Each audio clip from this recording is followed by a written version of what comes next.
Ever since I can remember, people have been interested in my hair. The first question I get asked is that your natural hair color?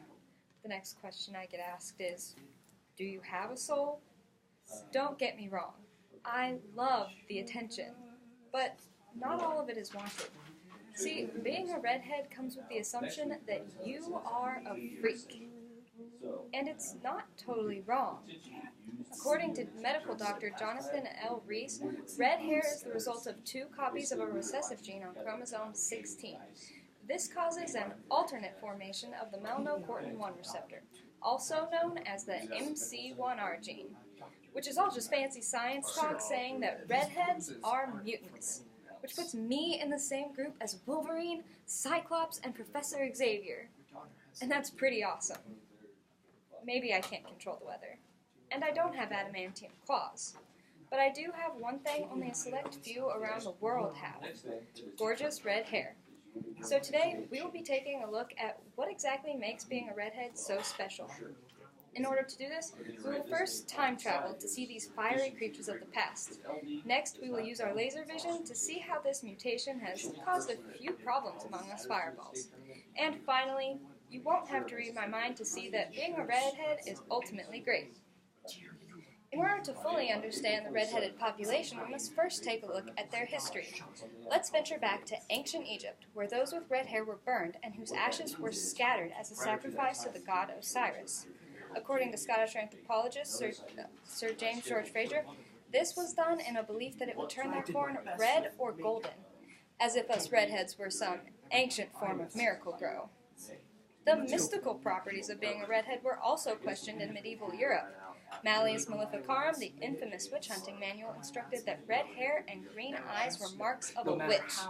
According to Brian P. Levick, author of the book The Great Witch Hunt in Early Modern Europe, the most common estimates of those that were burned is between 70 and 100,000. Trust me, though, if I were a witch, I probably would have ridden here on my broomstick, whipped up a potion, and made sure that my ballot read 1 at the end of the round by simply waving my finger. See? Not a witch. Now, being a redhead is certainly something to be proud of, but there are a few drawbacks. Recent research has shown that redheads are more sensitive to thermal pain. In fact, we feel more pain and bruise more easily than any other hair type. According to a Time article by Meredith Melnick, one study showed that this is most likely because the mutation on the MC1R gene releases a hormone that stimulates brain receptors associated with pain. Now, there has been speculation that surgeons are more reluctant to operate on redheads.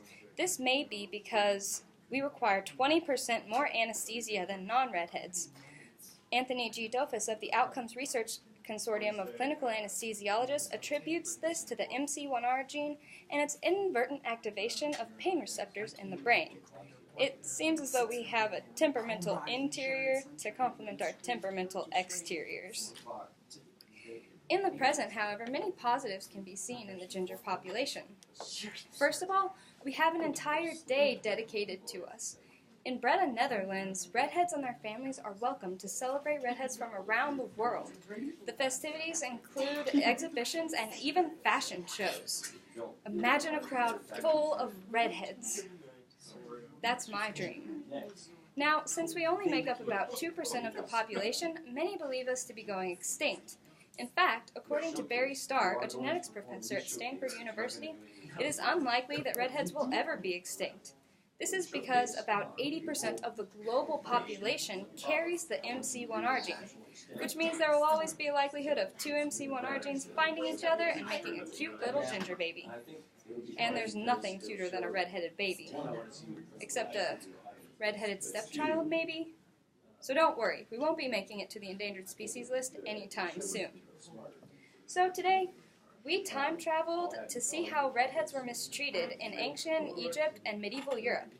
Next, we used our laser vision to see how being a redhead comes with its own special abilities, like being able to feel more pain and even fighting anesthesia.